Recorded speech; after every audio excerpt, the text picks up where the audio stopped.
السلام علیکم جی۔ علامہ خادم حسین رضوی صاحب ابھی مین اسٹریم میڈیا پر اطلاعات ملنی ہیں کہ وہ رحلت فرما گئے ہیں۔ انا للہ و انا الیہ راجعون۔ اس ویڈیو میں آپ کو علامہ خادم حسین رضوی صاحب کی ارلی لائف سے متعلق، ان کی بایوگرافی سے متعلق ساری ڈیٹیل دوں گا اور ان کی سیاست کو بھی میں ڈسکس کروں گا۔ لیکن سب سے پہلے ان کی ارلی لائف سے متعلق آپ کو بتاتا چلوں کہ علامہ خادم حسین رضوی صاحب اٹک کا ایک ایریا ہے پنڈی کھیب کے نام سے، وہاں پہ 1966 میں ان کی پیدائش ہوئی۔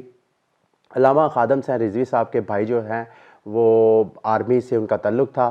اور انہوں نے جہلم سے اپنے حفظ قرآن کو سٹارٹ کیا، پھر یہ لاہور آگے، لاہور کی مسجد جامعہ نظامیہ میں انہوں نے حافظ قرآن بھی کیا، پھر یہ شیخ الحدیث بھی ہوئے۔ اس کے بعد یہ محکمہ اوقاف جو ہمارے پاکستان میں آپ کو پتہ ہے، جو جتنی بھی اوقاف کی زمینیں ہیں ان کے یہ سرکاری ملازم ہوئے، خطیب ہوئے، اور یہ جو مسجد پیر مکی مسجد تھی وہاں پہ یہ خطابت جمعے کے خطبے وغیرہ دیا کرتے تھے، سرکاری ملازم تھے۔ اب علامہ خادم حسین رضوی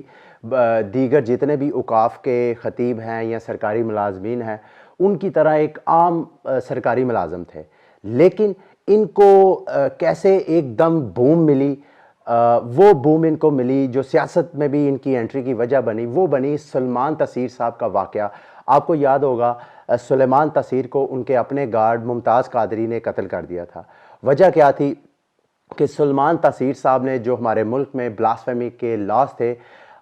اس کے متعلق انہوں نے کالا قانون کہا تھا۔ علامہ خادم حسین رضوی صاحب نے اس وقت جو سلمان تاثیر صاحب تھے گورنر پنجاب تھے، ان کو کئی لیٹرز میں بھیج کے معذرت کا بھی ڈیمانڈ کیا کہ معذرت کریں۔ یہی وجہ تھی کہ سرکاری عہدہ رکھتے ہوئے علامہ خادم حسین رضوی صاحب نے جب لیٹرز لکھے تو ان سے جاب بھی ان کی چلے گئی، یعنی سرکاری ملازمت سے بھی یہ برخاست کر دیے گئے۔ پھر علامہ خادم حسین رضوی صاحب ایک دم آزاد ہو گئے، اور ملک بھر کی جو مساجد تھیں وہاں پہ انہوں نے گھر مساجد میں جا کے لوگوں کے ساتھ خطبات کیے، اور ان کی ایک بڑی پولیٹیکل موومنٹ تھی۔ اور جو حرمت رسول کے نام پہ آپ کو یہ بتاتا چلوں کہ علامہ خادم حسین رضوی صاحب کا تعلق جو ہے وہ بریلوی سیکٹ سے ہے، اور کہا جاتا ہے کہ یہ بہت ہارڈ لائنر ہیں، یعنی بریلوی سیکٹ کے اندر جو بہت ہارڈ لائنرز ہیں ان میں ان کا شمار کیا جاتا ہے۔ علامہ خادم حسین رضوی صاحب کی سیاست کی بات کی جائے تو انہوں نے 2015 میں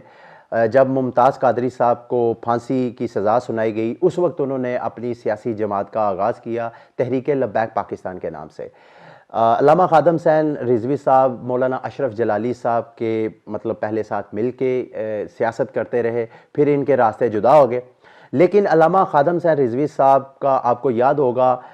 2017 میں انہوں نے فیض آباد، راولپنڈی، اسلام آباد میں دھرنا دیا تھا، جہاں سے ان کو صحیح سیاسی بوم ملا۔ وہ دھرنا کچھ کیا تھا کہ مسلم لیگ نون کا دور تھا، اس میں جو زید حامد صاحب تھے جو منسٹر تھے لا کے، انہوں نے بلاسفیمی قانون میں چینجز کی، جس کو مسلم لیگ نون نے کہا کہ وہ ایک ٹائپنگ مسٹیک ہے۔ لیکن علامہ خادم حسین رضوی صاحب اور ان کی جماعت جو تھی وہ فیض آباد میں دھرنا دے دیا، اور انہوں نے کہا کہ جب تک زاہد حامد صاحب سے استعفیٰ نہیں لیا جائے گا ہم واپس نہیں جائیں گے۔ حکومت نے پہلے تو ریزسٹ کیا، آپ کو یاد ہوگا نون لیگ کی حکومت میں، آج مسلم لیگ نون کی حکومت جو ہے وہ media per P T I government کی وجہ سے جو سختیاں ہیں اس پر تنقید کرتی ہے۔ اسی مسلم لیگ نون نے 2017 میں جب خادم حسین رضوی فیض آباد دھرنا دے رہے تھے تو اس دوران پورے مین سٹریم میڈیا کو انہوں نے کی نشریات کو بند کر دیا، پھر ایون کہ سوشل میڈیا کو بھی انہوں نے بلاک کرنے کی کوشش کی مسلم لیگ نون کی حکومت نے۔ لیکن ہوا کیا کہ جیسے جیسے ان کے اوپر گورنمنٹ پریشر ڈالتی گئی، اس کے ساتھ ساتھ ہی ملک بھر میں مولانا خادم حسین رضوی صاحب کو مختلف جو مذہبی حلقے ہیں، جو سیاسی حلقے ہیں، ان کی بھی سپورٹ ملتی گئی۔ پھر آہستہ آہستہ جب یہ سپورٹ بڑھتی گئی، ایون کہ عوامی جو اجتماعات تھے وہ بھی ان کی فیور میں نکل آئے۔ میں نے خود مسلم لیگ نون کے بہت سے لاہور میں سپورٹرز ہیں جن کو مولانا خادم حسین رضوی صاحب کے ساتھ کوئی ان کا سیاسی تعلق نہیں تھا، لیکن چونکہ یہ جس کاز کے لیے نکلے تھے اس کاز کو وہ بھی سپورٹ کرتے تھے۔ آپ کو اس بات کا علم ہونا چاہیے کہ ہمارے یہاں پہ more than 90% جو پاپولیشن ہے وہ سنی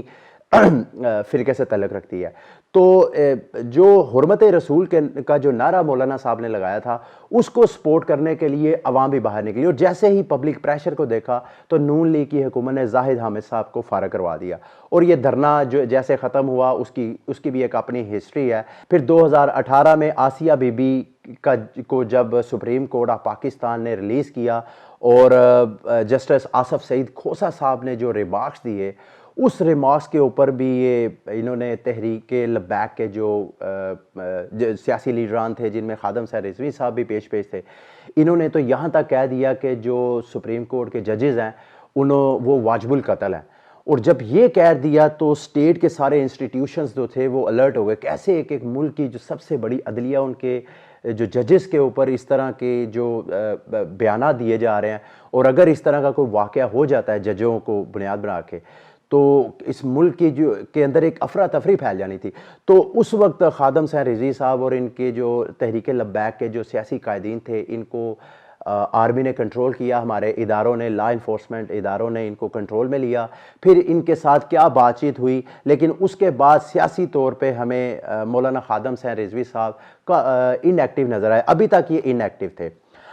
پھر 2018 کی بات کی جائے تو 2018 میں کچھ پروفیسرز کو مارنے کے واقعات آئے، اور جب پتہ چلا کہ جن بچوں نے اپنے پروفیسرز کو مارا ہے بلاسفیمی قانون کی بنیاد بنا کے، ان کا تعلق بھی تحریک لبیک کے ساتھ جوڑا گیا، بلکہ ایک کیس میں تو یہ بتایا گیا کہ جو ملزم ہے جس نے اپنے پروفیسر کو بلاسفیمی کے الزام میں قتل کیا ہے، اس کو باقاعدہ تحریک لبیک کے سیاسی کارکن نے، وہاں کے جو سیاسی لیڈر ہے، اس نے واٹس ایپ پہ پیغام دیا تھا کہ اس کو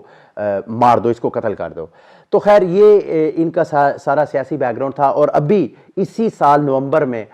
چند دن پہلے کی بات ہے، 3-4 دن پہلے کی، علامہ خادم صاحب رضوی صاحب پھر سڑکوں پہ تھے، اور اس بار وہ اس ملک کے اندر بلاسفیمی قانون کے لیے نہیں، بلکہ فرانس کے جو صدر میکرون صاحب نے جو حرکت کی، وہاں کا جو چارلی ہیبڈو میگزین ہے،